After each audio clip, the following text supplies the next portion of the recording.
사랑니 빼는 얘기 좀 해보겠습니다. 저는 사랑니를 못 빼요. 빼본 지가 20년이 넘었기 때문에 대부분 다 옆집과에 사랑니 잘 빼시는 분한테 부탁을 좀 드리고 있습니다만, 설명은 해서 보내드려야 되니까 설명은 이렇게 합니다. 사랑니 뺄 때 마취를 하죠. 주사를 찌르면 되게 기분이 안 좋습니다. 특히 아래쪽 주사는 진짜 기분이 나빠요. 뻐근한 느낌이 들게 저 목구멍 뒤쪽에다 누가 바늘로 찌르는데 입술이 이상해요. 뺨도 혓바닥도 말을 안 들어요. 그러고는 이가 마취가 돼요. 그런데 머리에서부터 신경이 나오겠죠, 뇌에서. 이 신경이 아래 턱뼈 속을 쭉 지나가요. 그래서 우리 아래 턱뼈 안에는 신경 지나가는 동굴이 쫙 뚫려 있습니다. 그 동굴로 지나가다가 이로 가고 뺨으로 가고 입술로 가고 이렇게 가지들을 내면서 각 조직으로 분포를 합니다. 감각신경이. 치과에서 아래쪽에 하는 마취는 이 가지가 갈라지기 전에 원 가지를 마취해요. 그러니까 모든 데가 다 마취가 되는 거죠. 그래서 2시간 동안 침을 질질 흘리는 이유가 감각이 없기 때문에 그렇습니다. 근데 사랑니가 보시는 것처럼 이렇게 지나가는 데가 신경관이에요. 사랑니가 어디 있죠? 네, 신경관과 되게 가까운 위치에 있어요. 자, 여기 사랑니가 있습니다. 그 다음번에 신경관이 이렇게 지나가고 있어요. 신경과 사랑니가 딱 붙은 것처럼 보이지 않습니까? 그런데 이거를 위에서 내려다보면 이만큼 떠 있어요. 요건 엑스레이, 요건 CT입니다. 그럼 사랑니를 뽑을 때 뭘 해야 되죠? CT를 찍어서 진짜 신경관과 딱 붙어 있는 건지, 아니면 우리 눈에만 붙은 것처럼 보이는 건지, 요걸 먼저 확인을 해야 되는 겁니다. 대부분의 경우는 참 다행스럽게도 엑스레이에 딱 붙은 것처럼 보이지만 신경관과 일정 부분 거리를 가지고 있는 사랑니가 많답니다. 사랑니가 신경과 너무 가까워서 이거는 빼다가 신경 손상의 가능성이 있다라고 판단되면 빼지 말자고 그럽니다.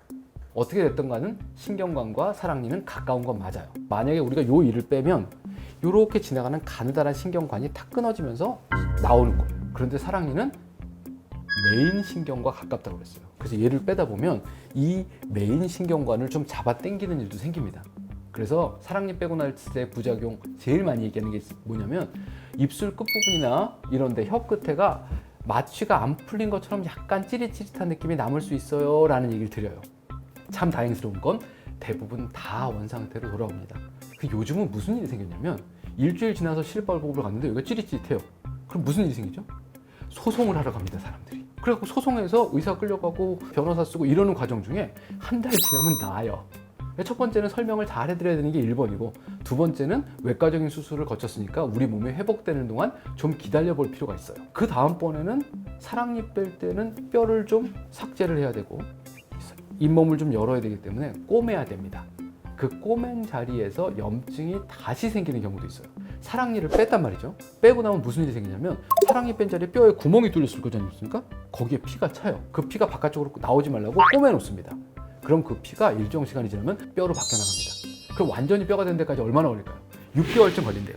한 일주일 지나면 꾸덕꾸덕해졌으니까 실밥은 빼도 되는 거지만, 실제로 얘가 완전히 뼈가 될 때까지는 6개월 이상 걸린답니다. 그런데요, 피떡이요, 이게 홀라당 빠지면 어떻게 될까요? 감염이 생기고요, 무지하게 아프고 안 낫습니다. 이 속에 뭐가 차 있어야 돼요? 피가 차 있어야 되는데 피가 없이 말라있는 입 뽑은 자리가 보이면 큰일 났다고 얘기를 해요. 언제 생길까요? 요걸 뽕 뽑는 겁니다. 집에서. 어떻게 뽑죠? 이래서 뽑는 거죠.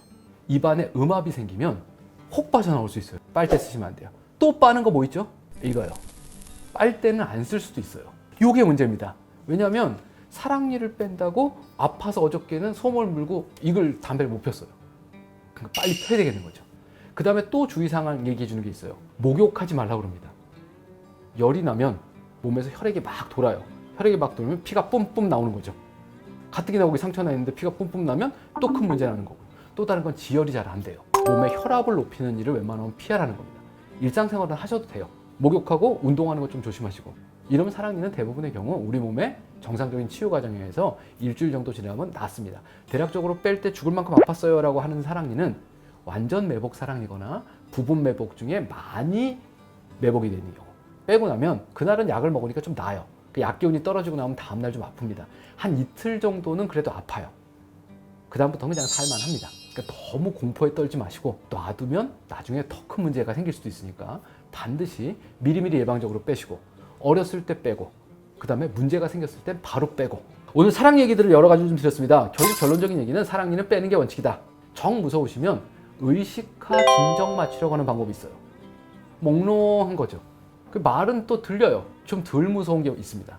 그래서 그렇게 의식화 진정 맞추려 하시는 것도 방법이고, 꼭 대학병원에 가야 되느냐, 이 얘기를 좀 드리면, 조금이라도 부작용이 생기거나 하면 실제적으로 문을 닫고 어디 가서 진술도 하고 법원에도 찾아다니고 이렇게 스트레스가 많습니다. 그 동네 치과 원장들은 웬만하면 그 일을 안 겪고 싶어 해요. 그러니까 큰 병원에 가세요라고 얘기하는 거. 또 다른 거는 치과에도 전문의가 여러 개 있습니다.